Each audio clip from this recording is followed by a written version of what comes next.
The night of our third wedding anniversary, something strange happened. Colin was leaning against the headboard, reading through some corporate files. The lines of his profile were as sharp and unyielding as ever. I was just pulling the duvet back to get into bed when I suddenly saw a line of translucent white text hovering right above his head. It glided from left to right, like closed captions on a muted television. Why isn't she asleep yet? God, it's annoying. The text practically echoed in my head with his exact tone of voice, but his lips hadn't moved. I rubbed my eyes hard. The words vanished. Thinking my mind was playing tricks on me, I tested the waters. I shifted closer and gently looped my arm through his. Honey, would you come shopping with me tomorrow? I asked softly.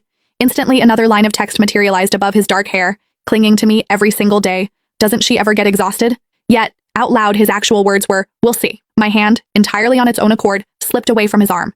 My name is Summer Davis. I've been married to Colin Montgomery for 3 years and 4 months. That was the first time the subtitles appeared above his head. It was also the first time I realized that his trademark phrase, we'll see, never actually meant we would see about it later. It meant, leave me alone. I didn't try to touch him again that night.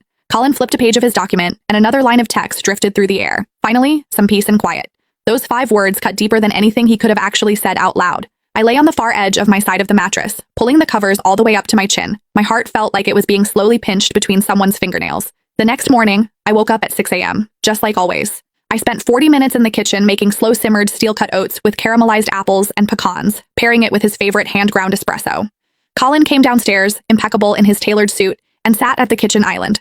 A line of text floated above his head. Oatmeal again. Could she have any less imagination? Out loud, he didn't say a word. I slid the ceramic bowl in front of him. Colin, I let the oats simmer a bit longer today. The texture should be creamier than yesterday. He gave a non-committal hum. Above his head, who cares?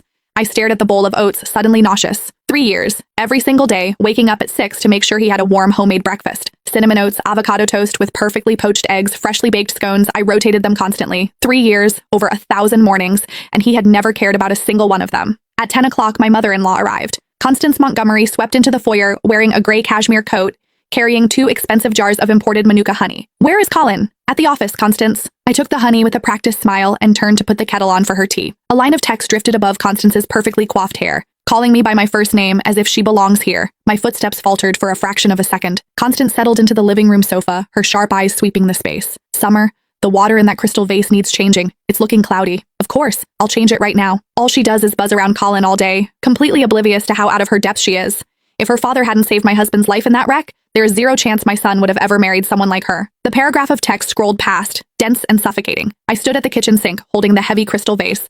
The faucet was running, the water spilling over the rim and rushing over my fingers. It was freezing.